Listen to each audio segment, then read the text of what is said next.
Sir Naresh garu ఇక్కడ sir. ఎక్కడ sir? ఇటు సార్. చెప్పండి సార్. నేను వెంకట్ ఎన్టీవీ సార్. చెప్పండి. ఈ టీజర్ చూస్తుంటే మాత్రం మరొక నాందిలాగా మీరు ఒక బ్లాక్ బస్టర్ హిట్ కొడతారని అయితే అనిపిస్తుంది. థ్యాంక్ యూ అండి. కాకపోతే ఏంటంటే సీరియస్ కంటెంట్ బాగా ఇది ఉంది కదా. ఇప్పుడు పుష్ప రాబోతుంది, సేమ్ ఆ ఫ్లేవర్ నాకు అనిపిస్తుంది. వెంటనే ఇదంటే కొద్దిగా మీకు ఇబ్బంది కదా సార్ ఇది? అంటే అలా కాదండి, ఇదంతా ఇప్పుడు పుష్పలాగా ఇది కూడా 90s జరిగే కథేనండి. సో మీ గెటప్లు అంతా 90s అందరూ సిమిలర్గా ఉంటుంది, ప్లస్ ఊర్లో జరిగే క్యారెక్టర్లు. సో మీరు దానికోసం జీన్స్లు వేసి అలాంటి ఏం చేయలేమండి. సో మీరు దీని ముందు చాలాసార్లు ఇప్పుడు దసరా వచ్చినప్పుడు అలాగే అన్నారు మీరు, అదే అలాగే పుష్పలాగా ఉందండి. సో ఏ సినిమాకి ఆ సినిమా కంటెంటేనండి. సో పుష్పాది వేరే కథ, మాది వచ్చి ఒక ట్రాక్టర్లు అండ్ ఊర్లో గోన్ సంచులు వాటి మీద జరిగే కథ అండి. సో ఇది దీంట్లో మొత్తం యాక్షన్ ఉండదండి, దీంట్లో 3 ఫైట్లే ఉంటాయి. కానీ దీంట్లో more of an emotional script అండి ఇది. సో మీరు అనుకున్నట్టు ఇది ఫుల్ యాక్షన్ మాత్రమే కాకుండా చిన్న ఎమోషనల్, డెఫినెట్గా ఫీల్ అవుతారు, కొన్ని చోట్ల బాధపడుతుంటారు అన్ని. So it's mix of emotion అండి. It's not a serious film, it's not an action film. అంటే నీ అంత మూర్ఖుడు ఉండడరా అని అన్నారు కదా, అంటే ఏంటి ఆ మూర్ఖత్వం ఎందుకు వచ్చింది ఆ క్యారెక్టర్కి ఏంటి? ప్రతి ఒక్కరి మనిషిలో ఉంటుందండి. అంటే మనం కూడా ఎక్కడో చోట ఏదో ఒకటి మన అమ్మ గురించి, అమ్మ చెప్పినప్పుడు లేకపోతే ఇంకో ఫ్రెండ్ చెప్పినప్పుడు ఆ మాట వినకపోవటం, తర్వాత మనం ఫీల్ అవ్వటం, ఆ రోజు నేను అలా చేస్తుండకపోతే, ఆ రోజు నేను అక్కడ జూబ్లీస్లో అమ్మకపోయి ఉంటే ఇవాళకి నాకు 40,000 కోట్లు ఉండేది ప్రాఫిట్ అనుకుంటాం కదా. తప్పులు ఎప్పుడో చేస్తుంటాం కదా అందరూ. అలా చిన్నప్పుడు అంటే మనం ఒక పేరెంట్స్ మాట వినకపోయినా, లేకపోతే ఫ్రెండ్స్ మాట వినకపోయినా, మన వెల్ విషర్స్ మాట వినకపోయినా, నాకు తెలుసు నేను బట్టిన కుందేలకు 3 కాళ్ళు అనుకున్న వాడి గురించి కదండి ఇది. మీ రియల్ లైఫ్లో ఎప్పుడైనా జరిగిందా ఇట్లా? అంటే మీరు అనుకున్నారా? మీ రియల్ లైఫ్లో ఎప్పుడైనా ఇట్లా అనిపించిందా? అంటే డెఫినెట్గా ఉన్నాయండి, కొన్ని సందర్భాలు ఉన్నాయి. ఈ సినిమాలు ఎందుకు చేస్తున్న సందర్భాలు కూడా ఉన్నాయి. సో ఇప్పుడు ఏ సినిమా టైటిల్ అని అడగొద్దు ప్లీజ్. సో డెఫినెట్గా ఉంటాయండి. అంటే ఆ రోజు నేను ఆ డిసిషన్ తీసుకుంటే నా కెరీర్ ఇంకొకలాగా ఉండేది అన్నది ఉంటుంది డెఫినెట్గా. సుబ్బు గారు ఇక్కడండి సార్. కంగ్రాచులేషన్స్ అండి. బచ్చల మళ్ళీ టీజర్ చూస్తేనే హిట్ అనే వైబ్ వచ్చింది. Thank you sir, thank you so much sir. Sir ఇది మూర్ఖుడు కాదన్నారు కదా. అవును సార్. తెలిసి చేసే మూర్ఖత్వం ఉంటుంది, అవును సార్. తెలియక చేసే మూర్ఖత్వం ఒకటి ఉంటుంది. అవును సార్. చెప్పినా వినని మూర్ఖుడు ఉంటాడు. Correct sir, correct. ఇది ఏ టైప్ ఆఫ్ మూర్ఖత్వం? కోపంలో చేస్తాం చూడండి సార్, కోపంతో మూర్ఖుడిగా మాట్లాడతాం చూడండి సార్, ఆ మూర్ఖత్వం సార్. ఒక ద్వేషంతో మూర్ఖంగా చేస్తాం చూడండి సార్, ఆ మూర్ఖత్వం సార్ ఇది. ఓకే, అంటే పల్లెటూరులో సార్ ఎక్కువ ఆడు మూర్ఖుడు రాడికి ఏం చెప్పినా వినడా అనే వింటూ ఉంటాం. Correct sir, correct sir. ఆ టైప్ ఆఫ్ మూర్ఖ, ఆ టైప్ ఆఫ్ ఊరికి ఒకడు ఉంటాడు చూడండి సార్, అందరూ అంటే ఆ రివర్స్లో మాట్లాడుతుంటాడు చూడండి సార్, ఆ క్యారెక్టర్ సార్ ఇది. నరేష్ గారు చెప్పండి సార్. నరేష్ గారు టీజర్ చాలా బాగుంది. థ్యాంక్ యూ అండి. మీ లాంగ్వేజ్లో చెప్పాలంటే ఎందుకోసం చూడాలి, దేనికోసం చూడాలి, కొంచెం వివరంగా చెప్పండి. ఎందుకోసం చూడాలంటేనండి, ఇది ప్రతి ఒక్కడు చూసుకుంటే కనెక్ట్ అవుతారండి. ప్రతి ఒక్కడు బచ్చల మళ్ళీ లైఫ్లో. ఎందుకంటే ఏదో ఒక మిస్టేక్లు చేసి సరిదిద్దుకోలేని మిస్టేక్ చేసి దాని తర్వాత అది చేస్తుంటే బాగుంటుందని ప్రతి ఒక్కడు చాలా రిపెండ్ అయి ఉంటాడండి. కానీ ఈ క్యారెక్టర్ అలా కాదు. సో మీరు ఏమనుకుంటారంటే రేపు అంటే జనరల్గా అంటాం కదండి, ఆడు మనిషికి అది మూర్ఖుడు అంటారు కదండి, అది మారిపోద్ది. ఈ సినిమా చూసిన తర్వాత ఆడు మనిషికి అది బచ్చల మళ్ళీ అంటారు, అలా మారుతుంటుంది అండి. అదే చెప్తున్నాను, యాజ్ అన్ ఎమోషన్ అండి. ప్రతి ఒక్కడికి కనెక్ట్ అయ్యి కదా, ప్రతి కుర్రోడికి లేకపోతే ప్రతి మీకు తెలిసిన వాడి కథలా ఉంటుంది. చూసుకుంటే ఎవరే మా ఊర్లో ఇడు ఉన్నాడు కదా, ఇలాంటి కుర్రోడు ఒకటి ఉన్నాడు కదా, ఇలాగ అయిపోయాడు కదా, ఇలా ఉన్నాడు కదా లైఫ్లో అనుకుంటారు. పని పాట లేకుండా తిరిగేసి గోడల మీద కూర్చొని అమ్మాయిలు వెళ్ళి వచ్చి అమ్మాయిలు వాళ్ళతో మీద ఏదో రాయేసేసి వాళ్ళకి వెళ్ళి ఇలాంటి వాళ్ళు ఉంటారు కదా. ప్రతి ఒక్కటి అంటే అవసరం ఉన్నా లేకపోయినా గొడవ పడిపోయే క్యారెక్టర్లు ఉంటారు కదండి, అలాంటి క్యారెక్టర్ ఇతను. సో ఇది కొంచెం అంటే మనం సొసైటీలో చాలా తరచూ చూసి కదా క్యారెక్టర్. సో దాన్ని కొంచెం మూర్ఖత్వం బార్డర్లు దాటేస్తే మీ లైఫ్లో ఎలాగైపోతాయని చెప్పడానికి కోసం తీసిన కదండి. సో అది అంతకు చూడాలి. నరేష్ గారు, సుబ్బు గారు సార్, శంకరాభరణ దగ్గర నుంచి సార్ చూసుకుంటే అన్నవరంలో తీసిన సినిమా హిట్ అవ్వకుండా ఉండలేదు చరిత్రలో. అన్నవరంలో షూట్ చేయడం అంటే అది సెంటిమెంట్. అవును సార్, అవును. అన్నవరంలో తీసిన ప్రతి ఒక్క సీన్ తీసిన సినిమా అయినా హిట్. Correct sir. సో అదే చరిత్ర మీ సినిమా కంటిన్యూ చేస్తాను అనుకుంటున్నాను. టీజర్ చాలా బాగుంది. Thank you sir, thank you sir, thank you so much sir. Naresh గారు చెప్పండి. సురేష్ గారు నమస్కారం అండి. చెప్పండి. నమస్కారం అండి. మీ నొలగ మంచం బాగుందా, కంఫర్టబుల్గా ఉందా? ఏదండి నొలగ మంచం బాగుందా, కంఫర్టబుల్గా ఉందా అంటే తిరిగిపోయింది. వచ్చండి మీరు కూడా సాయంత్రం కూర్చుందాం. సరే, ఎప్పుడైనా మీ కెరియర్లో అంటే నాన్నగారు చిన్నప్పుడు ఈ విలేజ్లో ఉండి నొలగ మంచం మీద పడుకుని ఆయన పెరిగారు నాకు తెలిసి. సో అలా ఎప్పుడైనా నలుగురు మంచం మీద కూర్చోవడం జరిగింది, ఇదే ఫస్ట్ టైమా? ఎప్పుడు చాలాసార్లు అయిందండి, చాలాసార్లు సినిమాలు కూడా చేసాం. గమ్యం సినిమాలో మొత్తం క్యారెక్టర్ ఇక్కడే పడుకుని ఉంటాడు కదండి. సో అలవాటు ఉన్నాయండి. మరీ నేను అంత బాన్ విత్ గోల్డెన్ స్పూన్ ఏం కాదులేండి. అది ఎరగొట్టారు, నలుగురు మంచం ఎరగొట్టారు మాట అయితే. ఆ, అంటే మన హైట్కి అవి సరిపోవు. సార్ డైరెక్ట్ సరే నేను చెప్పి పడుకుంటాను మీరు మళ్ళీ ఇంకొక రకంగా తీసుకోవచ్చు. సరే అసలు విషయాలు వద్దా. 60 సినిమాలు పైగా మీరు చేశారు, 60 సినిమాలు పైగా చాలా సినిమాలు చేశారు, అయితే ఎన్నో క్యారెక్టర్ చేశారు. కానీ 3 సంవత్సరాల క్రితం ఏ డేట్న మీకు ఈ కథ చెప్పారో గుర్తు పెట్టుకుని మరి ఆ డేట్ కూడా మెన్షన్ చేస్తూ ఆ రోజు విన్న కథ ఇది, అంత గొప్ప కథ అని అలా చెప్పడం అనేది నిజంగా ఆశ్చర్యంగా అనిపిస్తుంది ఇన్ని సినిమాలు చేసిన తర్వాత. సో మీ రియల్ లైఫ్లో ఇలాగ ఎన్నో సరిదిద్దుకోని తప్పులు, ఇందాక ఎమోషనల్గా డైరెక్ట్గా చాలా అద్భుతంగా మాట్లాడారు, అది రియల్గా జరిగింది. అది మీ రియల్ లైఫ్లో సరిదిద్దుకోని తప్పు మీరు ఎప్పుడు ఏమైనా చేశారా? అలా ఎప్పుడైనా మీరు బాధపడే సంఘటన ఏదైనా ఉందా? చాలా ఉన్నాయండి. చాలా సందర్భాల్లో అంటే ఎప్పుడు కొన్ని నిర్ణయాలు సరిగ్గా తీసుకోకపోవటం వల్ల చేసిన సినిమాలు ఉన్నాయండి. అది చేస్తుండకపోతే నా కెరీర్ ఇంకొక రకంగా ఉండేది అనుకున్న ఇది కూడా ఉన్నాయి. అండ్ డెఫినెట్గా చాలా ఉన్నాయి. అండ్ ఒకటి ఏంటంటే చాలాసార్లు చెప్పాను నేను, మా ఫాదర్ ఆ రోజు హాస్పిటల్లో ఉన్నారు. ఆ రోజు నాకేంటంటే దాదాపు 56 మంది ఆర్టిస్టులు ఆ షూటింగ్ చేయాల్సి వచ్చింది. ఆ ఒక్కరోజు నేను షూటింగ్ వెళ్ళకపోతే బాగుండేది అనిపించిందండి. ఇప్పటికీ అది రిగ్రెట్ ఉంటుంది. అమృత, ఈ సంవత్సరం హనుమాన్ జనవరిలో హనుమాన్ సినిమాతో బ్లాక్ బస్టర్ కొట్టారు. అలాగే ఇప్పుడు క్రిస్మస్తో ఇయర్ ఎండింగ్ అవుతుంది. సో మళ్ళీ బ్లాక్ బస్టర్ కొట్టబోతున్నారు ఈ సినిమాతో. అవును, నాకు చాలా హ్యాపీగా ఉంది. ఆబ్వియస్లీ స్టార్ట్ చేసినప్పుడు హనుమాన్తో స్టార్ట్ చేస్తున్నాను. ఇప్పుడు ఎండింగ్లో బచ్చలో మళ్ళీ అని ఒక మంచి సినిమా మళ్ళీ ఒక పెద్ద హిట్ అవ్వాలని నేను కోరుకుంటాను. సుబ్బు గారు సార్ సోలో బ్రతికే సో బెటర్ వచ్చి 3 సంవత్సరాలు అయిపోయింది. ఆ సినిమా మంచి హిట్ అయింది. కరోనా టైంలో కూడా బ్లాక్ బస్టర్ హిట్ కొట్టారు. ఎందుకు ఇన్ని సంవత్సరాలు మీరు గ్యాప్ తీసుకున్నారు అంటే ఫస్ట్ అయితే 1 ఇయర్ అంతా మా మదర్ డిప్రెషన్ సార్, ఆ డిప్రెషన్లోనే ఉన్నాను. తర్వాత మన డైరెక్టర్ మారుతి గారు, రాజసాబ్ డైరెక్టర్ మారుతి గారు, ఆయన వల్ల నేను డిప్రెషన్ నుంచి బయటకు వచ్చాను సార్. ఆయనతో 1 ఇయర్ ట్రావెల్ పట్టి మళ్ళీ నేను మనిషి అవడానికి 2 ఇయర్స్ పట్టింది సార్. కథ రాయడానికి 1 ఇయర్ పట్టింది సార్. తర్వాత అంటే లైన్గా అప్పుడు చెప్పింది ఆ టైంలోనే చెప్పాను సార్ సార్కి కూడా, ఒక ఫుల్ ప్రెజర్ కథ అయిన తర్వాత. So worth waiting sir. నాకు ఇదేదో 3 ఇయర్స్ వేస్ట్ అయింది అనుకోవట్లేదు, కానీ నేను మనిషిగా మళ్ళీ మారడానికి, మనిషి అవ్వడానికి రీజన్ అయింది సార్ 3 ఇయర్స్. ప్లస్ ఇంత కాన్ఫిడెంట్గా మీ ముందు రావడానికి కూడా, అంటే ప్రెస్ మీట్లు లేకపోతే ఏదన్నా లాంచ్లు అంటే ఎక్కడో చిన్న తడబాటు ఉంటుంది సార్, ఏదో ధైర్యంగా ఫేస్ చేయలేం కంటెంట్ బాగోకపోతే. కానీ ఇంత కాన్ఫిడెంట్గా మిమ్మల్ని ఫేస్ చేయడానికి 3 ఇయర్స్ పట్టడం నాకు హ్యాపీగా అనిపించింది సార్. ప్రసాద్ బెహరా ప్రొడ్యూసర్ గారు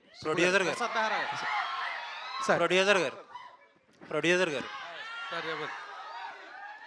అంటే ఇందాక స్పీచ్లో ఎవరు వచ్చినా తగ్గేదేలే అంటున్నారు. ఇప్పుడు పుష్ప 2 తర్వాత 2 వారాలకు సినిమా వస్తుంది. వాళ్ళు చూస్తే ఒక 600-700 లాగేటట్టుంది టికెట్ ప్రైస్ ఎక్కువ పెట్టి. 2 వారాల తర్వాత అంటే ఆడియన్స్ అందరూ అప్పటికే గట్టిగా స్పెండ్ చేసి ఉంటారు. 2 వారాల్లోనే మీకు మళ్ళీ ఒక 200-300 తీసుకోవడం అంత ఈజీ అంటారా, కష్టం అంటారా? ఇవాళ సినిమాలు చూస్తుంది అంతా యంగే కదండి. ఇవాళ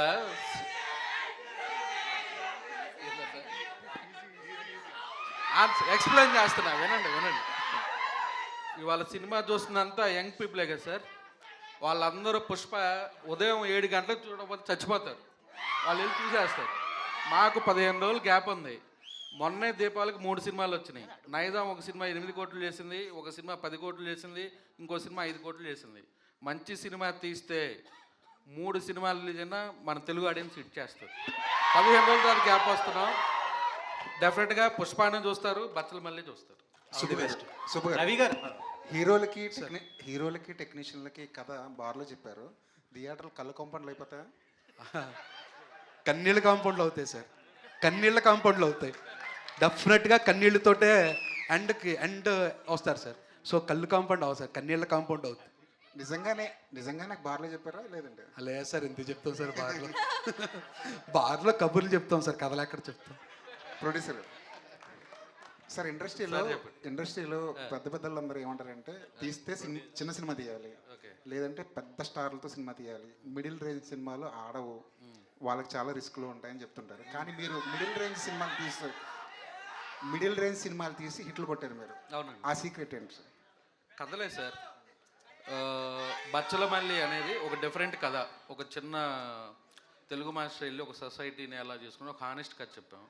సామజర్గం అనేది ఒక కొత్త పాయింట్తో ఎంటర్టైన్మెంట్, భైరవకోన్ అనేది ఊరంతా దెయ్యాలు, ఒక మనిషి వెళ్తే ఏంటనేది ఇంటర్వ్యూలు, అలా కొత్త కథలు. ఇది మళ్ళీ ఒక కొత్త కథ. ప్రతి ఒక్క ఇంట్లో నేను చెప్పలేను కానీ ప్రతి ఒక్క లైన్లో బచ్చలమల్లి కంపల్సరీగా ఉంటాడు. ప్రతి ఒక్క ఇంట్లో వాళ్ళు ఎమోషన్ని చూస్తారు, ఏడుస్తారు, నవ్వుతారు. ఇలా ఉండకూడదు అనుకుంటారు. ప్రతి ఒక్కళ్ళు ఓన్ చేసుకునే కదే బచ్చలమల్లి. నరేష్ గారు హాయ్ అండి. ఈ క్యారెక్టర్ చాలా టిపికల్ క్యారెక్టర్, ఇది చాలా డిఫరెంట్ క్యారెక్టర్. ఆయన చూసి రాసుకున్న క్యారెక్టర్ అండ్ ఒరిజినల్గా కూడా మచ్చలమల్లి ఉన్నాడు. అవునండి, కలిసాను నేను అతను కూడా. మీరు కలిసారు కూడా. సో ఈ క్యారెక్టర్లకు వెళ్ళడానికి కానీ ఇది లోపలికి వెళ్ళడానికి టైం పట్టిందా మీకు, లేదంటే అతన్ని స్టడీ చేశాక కొంచెం? లేదు బిహేవియర్ ఇంపార్టెంట్ కదా ఈ క్యారెక్టర్కి. లేదండి, అంటే నేను అతను బచ్చలమల్లి అన్న ఒక కరెక్టర్ ఉందని తెలుసు, దాన్ని ఇన్స్పిరేషన్ తీసుకుని అతను చేసిన అంటే ఇన్సిడెంట్స్ ఏంటి ఆ లైఫ్లో అతను చేసుకున్న ఎన్ని నన్ను ఒక కథగా చెప్పారండి. సో నేను అనుకున్నప్పుడు ఆయన ఏమనుకున్నారంటే నాకు ఇలా కావాలంటే ఇలా బాడీ లాంగ్వేజ్ అని ఉండాలి, ఇలా ఉండాలి, నాకు లూజ్ బాడీ లాంగ్వేజ్ ఉండాలి, ఈ సినిమాకి హీరో స్టిఫ్గా ఉండకూడదు, కొడితే అలా అది కాదండి, చాలా లూజ్గా ఉండాలి, ప్రతి వాడు అంటే చూడగానే ఇరిటేషన్ వచ్చేయాలి జనాలకి, అలాంటి క్యారెక్టర్ ఉండాలని. దాని తర్వాత అతను అక్కడ షూటింగ్ వెళ్ళిన ప్రాసెస్లో కలిశానండి. అతను చూస్తే షాక్ ఏంటంటే అతను ఇంతే ఉన్నాడు. అంటే నేనేదో ఊహించుకున్నాను బచ్చలమల్లి అంటే ఉంటాడు, పెద్ద కండలు వేసుకుని ఉంటాడు అనుకుంటే చాలా సింపుల్గా చిన్న కళ్ళజోడు పెట్టుకుని వచ్చి అతను కలిశానండి. సో డెఫినెట్గా వాట్ ఎవర్ డైరెక్టర్ ఇన్పుట్ అనండి అన్ని మొత్తం ఆయన క్లియర్గా A to Z నుంచి నా కోసం నాతో కానివ్వండి, లేకపోతే ప్రసాద్ గారితో కానివ్వండి, హరితేజ గారితో కానివ్వండి, ఆయన క్లారిటీగా అందరికీ కథ చెప్పాడు. ఫస్ట్ వచ్చి కథ చెప్పి ఆ కథలోనే మమ్మల్ని అంటే క్యారెక్టర్స్లా బిహేవ్ చేయించాడు. కానీ ఇది ఎక్కడ హీరోలా ఉండడు. మీరు ఈ సినిమా చూస్తే నేను హీరో కాదండి, క్యారెక్టరే. తను ఎలా ఫీల్ అయ్యాడు అంటే తను కలిసానన్నారు కదా బచ్చలమల్లి, వచ్చినప్పుడు ఏమన్నాడు? ఆల్రెడీ తీసుకుని అందరితో ఇదే నాకదే తీస్తున్నారు వీళ్ళు, నేనే పర్మిషన్ ఇచ్చాను అన్నాడు. ఓకే రా బాబు, టైటిల్ కూడా పెట్టేశారు. అవునండి, బట్ ఆయన NOC కూడా ఇచ్చారు. అంటే చాలా హానెస్ట్గా ఇన్నోసెంట్గా ఉంటుంది. బట్ ఇప్పటికే ఆ పొగరు ఉంది, ఇది బలుపు ఉంది ఇంకా. సుబ్బు గారు సార్ ఈ సినిమాకి సంబంధించి అందరూ క్లైమాక్స్ గురించి ఎక్కువ చెప్తున్నారు, మీ టీం కానీ బయట కానీ. సో ఎమోషనల్గా ఉండబోతుందని, ఎలా ఉండబోతుంది క్లైమాక్స్? సినిమానే కదండి మొత్తం కథ. అంటే అందరికి ఏంటంటే తెలియకుండా ఫస్ట్ నుంచి ఇది యాక్షన్ సినిమా, బచ్చలమల్లి అంటే ఏదో యాక్షన్ సినిమా అనుకుంటున్నారు. అంటే ఫైట్లు ఉండవు, 3 ఫైట్లు ఉంటాయి. ఇట్స్ మోర్ ఆఫ్ అంటే నవ్వుతాం, కామెడీ అంటే ఫుల్గా ఉంటుందని కదండి, ఎవ్రీథింగ్ మిక్స్చర్ ఆఫ్ లైఫ్ లాగా అన్ని ఎమోషన్స్ ఉంటాయి. సో ఏడుపు అన్నది కూడా ఒక ఎమోషన్ అండి, మొత్తం సినిమా అంతా ఏడుపు ఉండదు. సో క్లైమాక్స్ అంటే ఎలా ఉండబోతుంది? అది ఎక్కువ చెప్తున్నారా అసలు క్లైమాక్స్ గురించి టీం కానీ మీరు? అంటే టూ ఎర్లీ రాజేష్ గారు ఇప్పుడే చెప్పాను. బట్ మా టీం నుంచి మీకు చెప్పారా? రాజేష్ దండ గారే చెప్పారు. నేను చెప్పానా? ఇది ఇంకా మంచి జోక్. ఎందుకు లేదు చెప్పండి. అంటే ఎలా ఉండవు? ఇది మా సినిమాకి ఇంకా 15 రోజులు ఉంది. డెఫినెట్గా 19వ తారీఖు నైట్ ప్రీమియర్ లేస్తాను.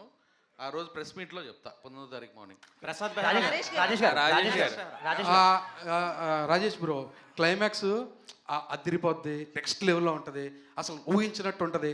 ఇవన్నీ పక్క తీస్తే కన్విన్సింగ్గా ఉంటుంది. ఓకే రాజేష్ గారు కన్వీనియంట్గా ఉండదు, కన్విన్సింగ్గా ఉంటుంది. రాజేష్ గారు అండ్ మీరు ఈ సినిమాతో పాటు మజాకా కూడా సంక్రాంతికి అనౌన్స్ చేశారు. బట్ ఇప్పుడు సిచ్యువేషన్ చూస్తే వచ్చేటట్లేదు ఆ సినిమా. సో ఎప్పుడు ప్లాన్ చేస్తున్నారు, ఎప్పుడు ఉండొచ్చు ఆ సినిమా కూడా? ఇంకా సంక్రాంతికి రావాలా వద్దన్నది ఇంకా తెలీదు. 12 రోజులు టాకీ ఉంది. అనుకున్నట్టు అయిపోతే జనవరి 14 రిలీజ్ ప్లాన్లోనే ఉంది. ప్రసాద్ బెహ్రా రాజేష్ దండ గారు ఒక్క నిమిషం. ప్రసాద్ అయితే glimpse Prasad Behera cinema glimpse పెళ్లివారం మండితో యూట్యూబ్ని షేక్ చేశారు, కమిటీ కుర్రాళ్ళతో థియేటర్స్ని షేక్ చేశారు అయ్యా, అండ్ బచ్చలమల్లితో అదే రేంజ్లో యూత్ని అండ్ ఫ్యామిలీ ఆడియన్స్ని ఎంటర్టైన్ చేయబోతున్నారా, లేదంటే ఇందులో ఎలా ఉండబోతుందని? ఫస్ట్ మీరు నన్ను యూత్ అన్నారా, థ్యాంక్స్ అండి దానికి. నాతో పాటు ఇంకా ఇంకొక అతను ఉన్నారు వైవ హర్ష అని. సో కామెడీ కూడా బాగానే ఉంటుంది సార్. రాజేష్ దండ గారు ఇక్కడ సార్, ప్రసాద్ గారు అంటే గ్లిమ్స్ లో మీరు యాక్చువల్గా భగవద్గీత ఇక్కడ అయ్యా మీ క్రేజ్ చూస్తుంటే ఇప్పుడు ఫ్యాన్స్ ఆ కేకలు వింటుంటే మీకు ఒక స్టార్ హీరోకి వచ్చిన క్రేజ్ లాగా అనిపిస్తుంది. అయ్యా ఎలా ఫీల్ అవుతున్నారు? ఒకవేళ ఎవరైనా కథ తీసుకొచ్చి ప్రసాద్ హీరోగా చేస్తావా అంటే చేస్తారా? సార్ నేను పుల్ ఆఫ్ చేయగలను, నా స్టోరీ అంటే చేస్తాను సార్. చేస్తాను, ప్రస్తుతం జరుగుతుంది సార్. ఓ అవుతుందా? అవుతుంది సార్, అవుతుంది. ఓహో అంటే సార్ అంటే ఎప్పుడు సెట్స్ మీస్కి రావచ్చు సార్? చెప్తాను సార్, అప్పుడే కాదు. ఎందుకు మీరు జర్నలిస్టులు అయ్యా అయ్యా అంటున్నారు? అంటే పెద్దవారు కదండి, మైక్ తీసిన తర్వాత వేరే అమ్మా. అమృత హాయ్. సో హనుమాన్లో పూలమ్మే పిల్ల అని ఒకటి చేశారు కదా, ఇందులో ఏమైనా మంచాలు అమ్మే ఏదైనా కాన్సెప్ట్ ఉందా? అలా ఏం లేదండి. సో అది బాగా కనెక్ట్ అయింది ఆడియన్స్ కి, ఇప్పటికీ లూప్ మోడ్ లో వింటున్నారు. సో అలాంటి ఏమైనా I think both the songs in this movie చాలా బాగా రెస్పాన్స్ వస్తుంది. సో ఏదైనా ఒక సాంగ్ అలాగే అంత ఫేమస్ అయితే నాకు మా టీంకి మంచిదే. Looking elegant. Thank you Naresh garu. Thank you for this question. Naresh garu ఇక్కడ.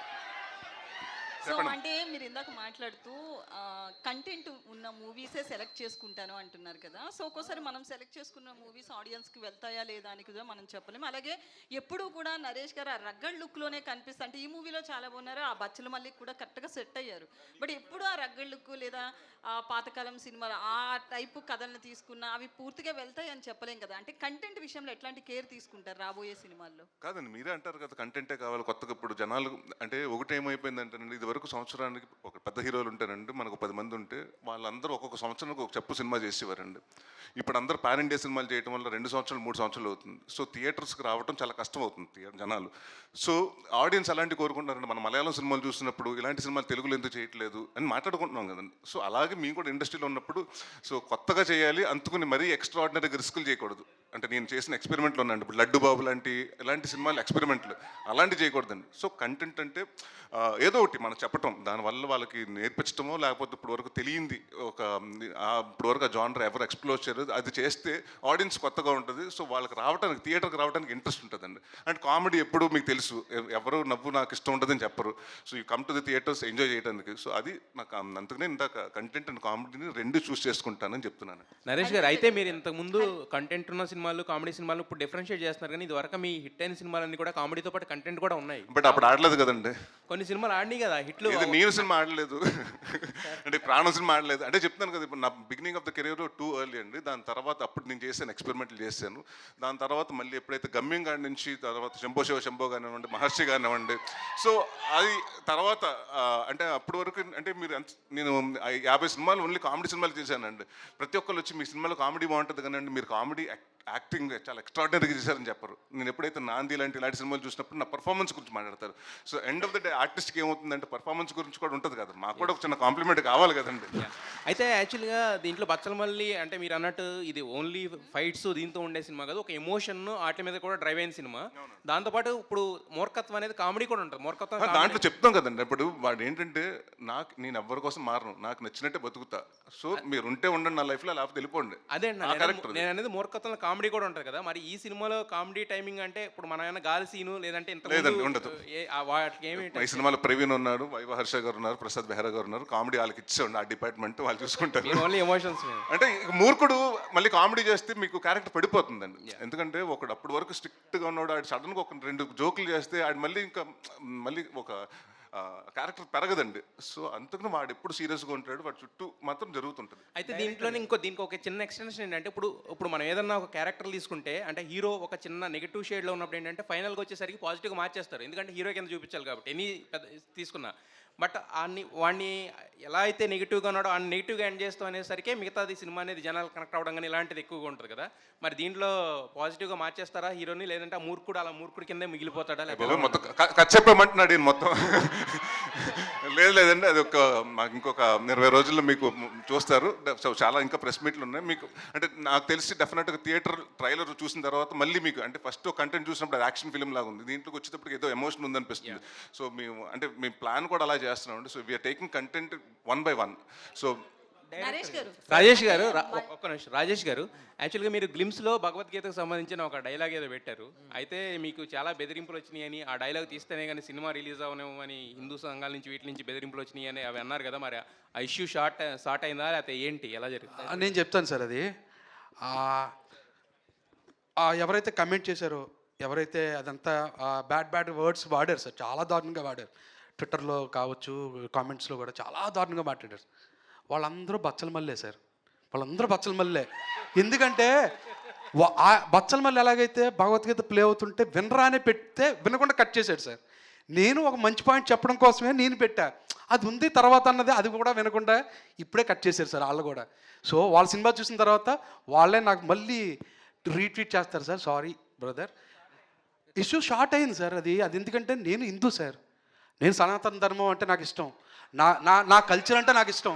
నేను పవన్ కళ్యాణ్ గారికి పెద్ద ఫ్యాన్ సార్. ఆయనే సనాతన ధర్మం గురించి అంత గొప్పగా చెప్తున్నప్పుడు నేను ఆయన ఫ్యాన్ సార్. ఆయన ఎంత నేను ఆయనే దేవుడు అనుకుంటాను నేను. సో ఆయన చెప్తున్నప్పుడు నేను విన్నా సార్. నేను హిందూ సార్. నేను ఆయన సార్ మూర్తి గారు అంటూ అన్నవరం టెంపుల్లో నేను ఇష్టమైగా సార్ పెట్టుకుంటాను. నేను తిరుపతి వెళ్ళాను సార్. తిరుపతి వెళ్ళి దర్శనం చేసుకుంటా. నేను పక్కా హిందూ సార్, వాళ్ళు కాదు నన్ను ఆ కమెంట్ చేసిన వాళ్ళు. ఎందుకంటే నేను చాలా రెస్పెక్ట్ ఇస్తాను సార్ నా ధర్మానికి, నా దేవుళ్ళకి, నా విధానాలకి, నా పద్ధతులకు నేను రెస్పెక్ట్ ఇస్తాను sir. I am proud to say I'm Hindu sir. Rajesh గారు సార్ ఏంటి మీరు బాగా పెద్ద ప్రొడ్యూసర్ అయిపోయి అనేసుకుంటున్నారు ఆల్రెడీ. చిన్న సినిమాలు తీసే చిన్న ప్రొడ్యూసర్ సార్. మీరు యాక్చువల్గా అనిల్ శంకర్ గారితో కలిసి స్టార్ట్ చేశారు. మరి పాపం ఇప్పుడు ఆయన వదిలేసేసి మీరు ఇండిపెండెంట్గానే చక్కగా 3 సినిమాలు ప్లాన్లో పెట్టేశారు. అంటే ఆ చెయ్యి వదిలేశారా? నెక్స్ట్ మజాకాలో అనిల్ శంకర్ గారు ఉన్నారు సార్. అంటే కొన్ని కథలు అనిల్ గారికి కనెక్ట్ అవ్వవు. అంటే అనిల్ గారికి కామెడీ కావాలి, ఓన్లీ కామెడీ కావాలి. ఇప్పుడు నాంది ఉంది, అనిల్ గారికి నచ్చదు. మరి భైరవన్ కూడా చేశారు కానీ భైరవకోన్ ఎంటర్టైన్మెంట్ ఉంటుంది కదా, అందుకేనా నరేష్ గారిని ఎంటర్టైన్మెంట్లో చూడటం ఇష్టం అనిల్ గారు. అంతే, అదే రీజన్. అంతేనా? అంతేగాని చెయ్యి వదిలేదు ఇంకా. మళ్ళీ ఉంటాయి సార్, అనౌన్స్మెంట్లు వస్తాయి మా ఇద్దరు కాంబినేషన్. ఓకే. హరితేజ గారు, హరితేజ హాయ్ అండి. హలో. బిగ్ బాస్కి 2 సార్లు వెళ్ళారు. ఇక్కడ కూడా యాక్టింగ్ అండ్ యాంకరింగ్ 2 కూడా చేస్తారు. మీ లక్కీ నెంబర్ 2. ఓ మీరు చెప్తుంటే ఇప్పుడు ఆలోచిస్తుంటే 2 అని అనిపిస్తుందండి. All the even numbers basically 2, 4, 6 అలా వెళ్తుంది. హరితేజ గారు అంటే ఎక్కువగా కామెడీ మాకు ఎక్కువ యాక్సెప్ట్ చేస్తాం. బట్ ఇందులో నరేష్ గారు అంటే కామెడీ ఎక్కడ ఉండదు, డిఫరెంట్ రోల్లో చూస్తున్నారు అంటారు. ఏంటి ఆ డిఫరెంట్ రోల్ ఒకసారి కొంచెం బేసిక్గా నేను ఎప్పుడు అనుకుంటూ ఉంటానండి, ఒక్క సినిమాలో కామెడీ హిట్ అయింది, ఎస్ భగవంతుడి దయ, వెల్ అండ్ గుడ్, మీరు అందరూ ఆదరించారు. కానీ అదొక్కటే నా బలం కాదు, నా బలం ఇంకా చాలా విషయాల్లో ఉంది. అది బయటికి తీసుకొచ్చే డైరెక్టర్ ఎవరన్నా రాస్తే అంటే emotion anything, because I am a performer, I love to perform. So నాకు ఆ స్కోప్ ఉంటే బాగుంటుంది అని నేను చాలా మేనిఫెస్ట్ చేశానండి ఎవ్రీడే. ఐ డోంట్ నో, ఆ మేనిఫెస్టేషన్ డైరెక్ట్గా సుబ్బు గారి దగ్గరికి వెళ్ళి ఆయన చెవులో పడిందేమో, నాకు ఈ పాత్ర ఇలా వచ్చింది. సో ఎంత కుదిరితే అంత విశ్వరూపం చూపించవచ్చు అనేలాంటి ఒక అద్భుతమైన ఇమోషనల్ క్యారెక్టర్. అండ్ నేను అన్ని రకాల క్యారెక్టర్లని పోషించగలనన్న విషయం అందరికీ తెలియాలి అన్న నా ఒక ఆశ ఈ సినిమాతో తీరబోతుంది అన్నది నా ఆనందం. నరేష్ గారిని చిన్నానా అన్నారు కదా మీరు, సో ఆయన ఏం చిన్నాను ఏంటి, నా రోల్ ఏంటి అని అనిపించలేదా డైరెక్టర్ చెప్పినప్పుడు? నరేట్ అక్కడ మంచి అద్భుతమైన ట్విస్ట్ ఉందండి. ట్విస్ట్ అంటే ఒక క్యూట్ ట్విస్ట్ ఉంది.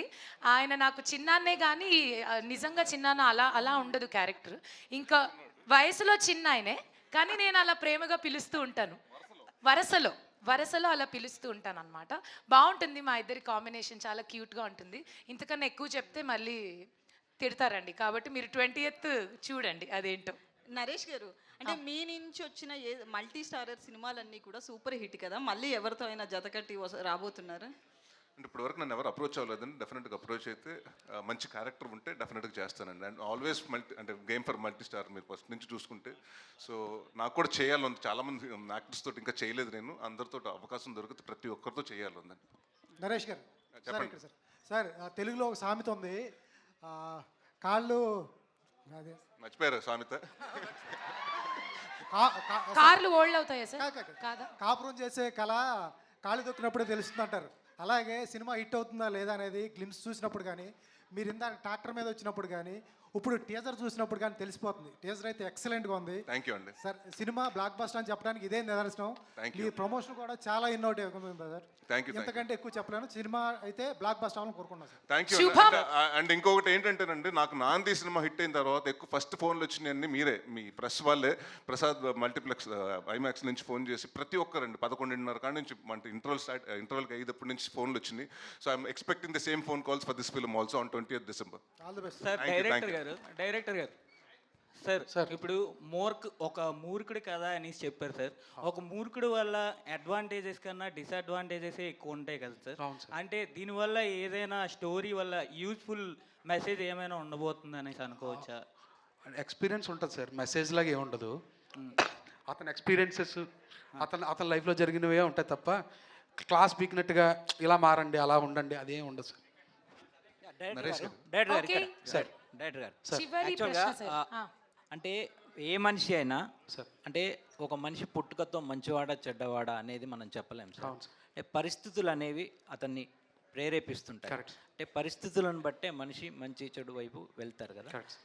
ఆ పాయింట్ ఆఫ్ వ్యూలో ఈ కథలో మీరు ఏం చెప్పబోతున్నారు అంటే అదే ఎగ్జాక్ట్గా మీరు చెప్పిందే సార్.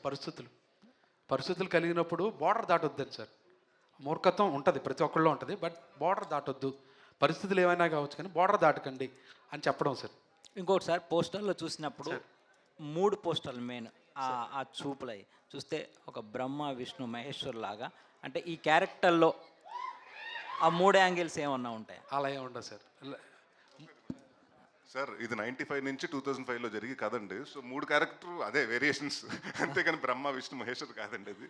సో బట్ ఆ డిఫరెన్స్ చూపించడానికి, ఆ ఏజ్ డిఫరెన్స్ చూపించడానికి అది దానివల్ల ప్రయత్నం చేస్తామండి. అది all the best. Thank you.